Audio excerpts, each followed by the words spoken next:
आणि बातमीपत्राच्या सुरुवातीलाच अमरावतीमधून अतिशय धक्कादायक आणि मोठी बातमी समोर येते आहे। अमरावतीमध्ये झालेल्या दुर्घटनेबाबत रुग्णालयाचे अधिष्ठाता नंदकिशोर राऊत यांनी मोठा दावा केला आहे। सरकारी रुग्णालयामध्ये निकृष्ट दर्जाचे व्हेंटिलेटर वापरले होते किंवा रुग्णालयात वापरलेलं वायरिंग कमी दर्जाचं होतं आणि त्यामुळेच शॉर्ट सर्किट झाल्यामुळे ही घटना घडली असा दावाच राऊत यांनी केला आहे। या संदर्भात नंदकिशोर राऊत यांच्याशी बातचीत केली आमचे प्रतिनिधी प्रवीण मुधोळकर यांनी। अमरावती शहरामध्ये ज्या पद्धतीनं ही घटना घडली आहे, डफरीन जे हॉस्पिटल आहे आणि इरविन हे दोन हॉस्पिटल गव्हर्नमेंट मेडिकल कॉलेज हॉस्पिटलला अटॅच करावे अशी खूप वर्षाची मागणी आहे। पण हे तीन वेगवेगळ्या संस्था असल्यामुळे सरकारच्याच आहे, पण हे असं काही एकत्र नसल्यामुळे कोऑर्डिनेशन होत नाही असं म्हणणं आहे। या संपूर्ण प्रकरणामध्ये गव्हर्नमेंट मेडिकल कॉलेज हॉस्पिटलचे अधिष्ठाता डीन नंदकिशोर जी माझ्यासोबत त्यांना विचारूया। सर, काय सांगाल, काय प्रथमदर्शनी वाटतं ही घटना का घडली असावी? या घटनेची सर्वप्रथम चौकशी व्हायला पाहिजे, कारण याच्यामध्ये काही इलेक्ट्रिकलचं ओव्हरलोड झालं होतं का, तसेच व्हेंटिलेटर हे चांगल्या क्वालिटीचे खरेदी केले गेले होते की नाही, नंतर तुमचं रात्रीला स्टाफ जो ड्युटीवर होता तो जागरूक होता की नाही, कारण घटना घडली तेव्हा ताबडतोब जर जागृत असतील तर ते मुलाबाळांना, त्या छोट्या छोट्या बालकांना शिफ्ट करू शकले असते, ते एवढे डेथ न होता कमी झाले असते असं मला वाटतं। त्याची सगळी चौकशी डिटेल झाल्यावरच आपल्याला कळेल। आणि इरविन डफरीन आम्ही अनेक दिवसापासून मागतो आहे, याचा आम्ही करार करून शासनाकडे सादर केला आहे, पण सार्वजनिक आरोग्य विभागाचे ते डॉक्टर्स काही सहाय्य करून देत नाहीत।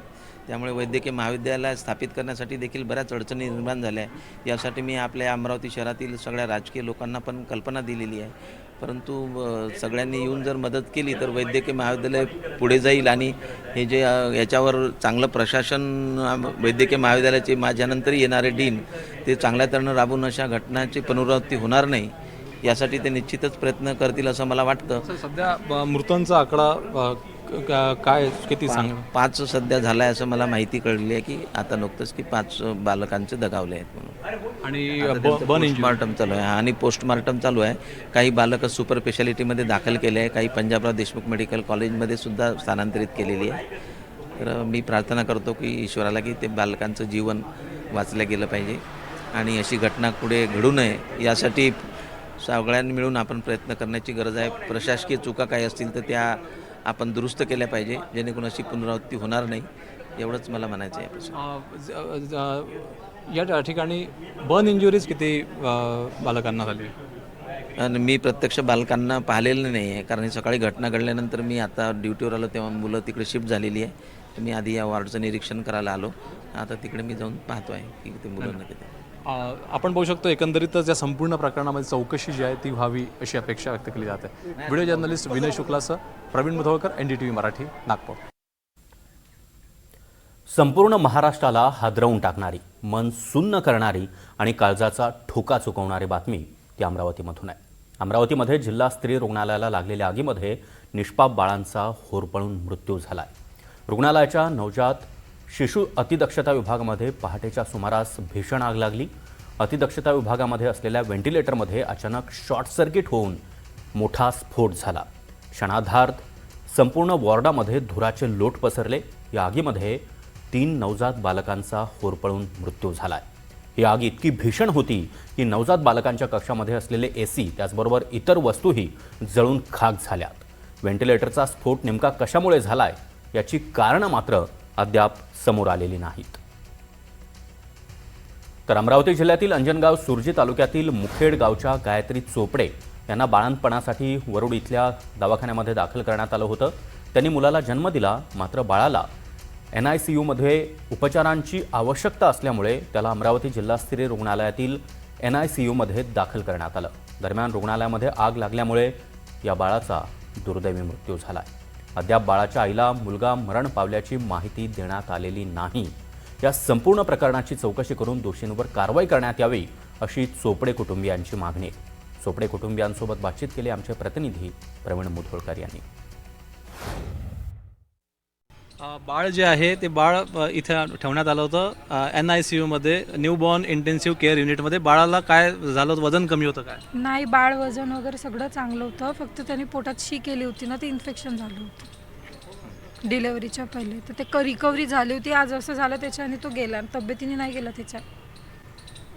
आईला तुम्ही आतापर्यंत सांगितलं नाही नाही, आम्हीच पाहू नाही शकलो तर ते का पाहणार आहे. आईचं नाव काय? गायत्री चोपडे. तुम्ही सांगा, तुम्ही कोण आहात? मी आते आहे. मी काल बघायला आली त्याला इथे, तेव्हा चांगला होता तो, आणि डॉक्टरांना विचारलं तेव्हा त्यांनी सांगितलं 80% रिस्पॉन्सेस आहे त्याचा. आम्ही त्याला नागपूरला नेणार होतो काल, पण त्यांनी म्हटलं नाही आहे, छान आहे तुमचा बाळ, तुम्ही टेन्शन कोणतंच घेऊ नका, म्हणून आम्ही शिफ्ट नाही केलं. मेगा हॉस्पिटलला नेणार होतो आम्ही नागपूरला. तर मग रात्री 3 वाजता ही घटना समजली, आम्हाला फोन आला. तसंच आम्ही इथे आलो. तर आल्यावर जर आम्ही इथे आलो त्यावेळेस जर तुम्ही आम्हाला सांगत आहे की बा हा बाळ म्हणजे तुमचा बाळ माहीत नाही कुठं आहे, आम्ही विचारत आहे, आम्ही सकाळपर्यंत बाळ पाहतच राहिलो.